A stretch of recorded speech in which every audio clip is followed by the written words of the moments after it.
Não há dúvidas de que os Moais são as grandes estrelas da Ilha de Páscoa. Porém, esse pequeno pedaço de terra ainda reserva vários outros mistérios. Ilha de Páscoa, além dos Moais.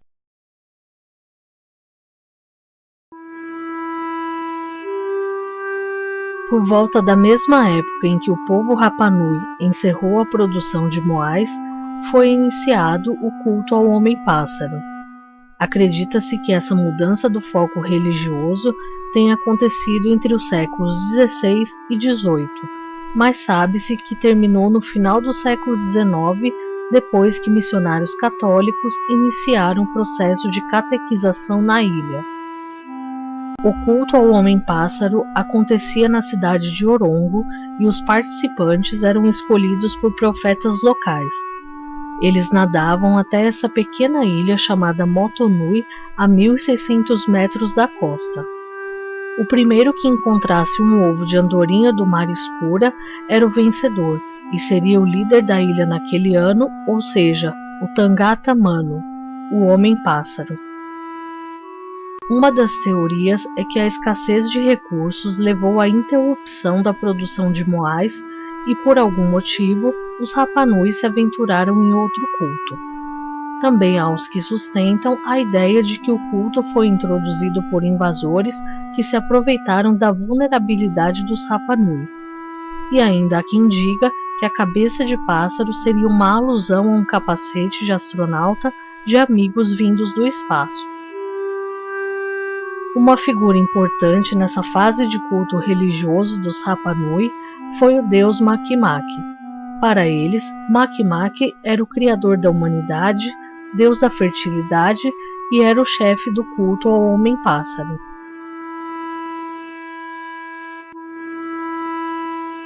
Os petróglifos são essas figuras entalhadas em pedra. Só a Ilha de Páscoa conta com mais de 4.000 deles, que são feitos por vários motivos, como criar símbolos, marcar território ou gravar uma pessoa ou evento. No Moai Roa Hakananaya, que está atualmente no Museu Britânico de Londres, há um entalhe nas costas, onde é possível ver gravado 2 homens-pássaros. Pesquisadores acreditam que seriam macho e fêmea. Mais acima tem uma andorinha e nas laterais há desenhos que representam o homem e a mulher, mas ainda não há uma explicação clara sobre o significado da composição.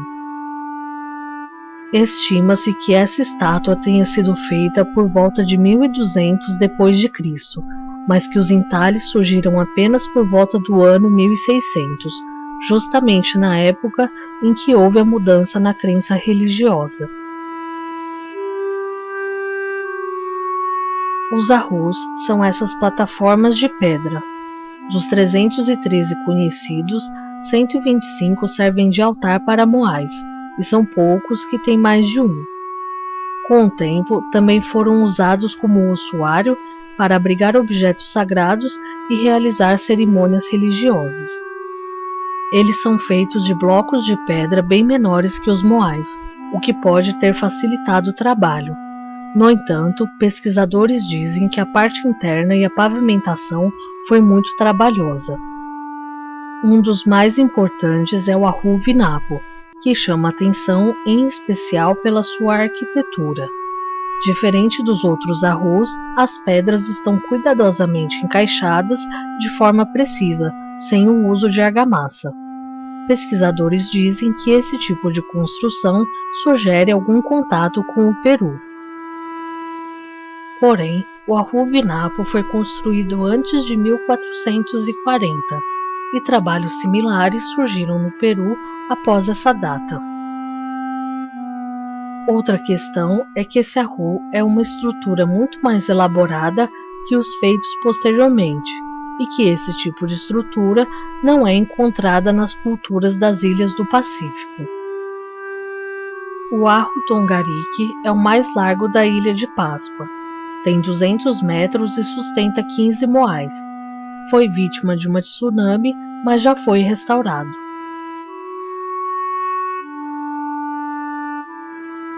Apenas 2 tipos de casas são conhecidas na Ilha de Páscoa.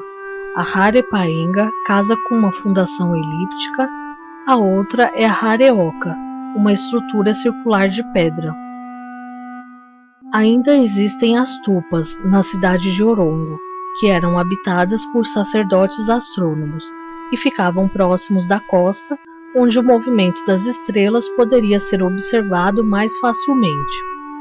A entrada dessas casas geralmente é tão baixa que é necessário se abaixar para entrar. A Ilha de Páscoa é cortada por inúmeras cavernas naturais que tinham várias utilidades como abrigo e refúgio, local para plantações e rituais e algumas como funerária. Em muitas são encontrados desenhos, petróglifos, esqueletos humanos e objetos de valor arqueológico. A caverna Anacaitangata, por exemplo, era utilizada para cerimoniais. Seu nome gera algumas dúvidas, pois Ana significa caverna, Kai significa comida e Tangata significa homem. A dúvida é se atos de canibalismo eram praticados nesses rituais, ou se o nome significa apenas que o homem se alimenta da comida na caverna. O maior sistema de cavernas foi descoberto recentemente, com 6,5 quilômetros de extensão. Algumas entradas já eram conhecidas pelos povos antigos, mas somente explorações feitas entre 2006 e 2010 descobriram passagens estreitas que conectam várias galerias.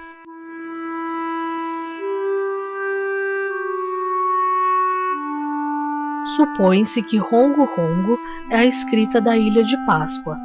Esse é o nome moderno das inscrições que na língua Rapa Nui quer dizer recitar, declamar.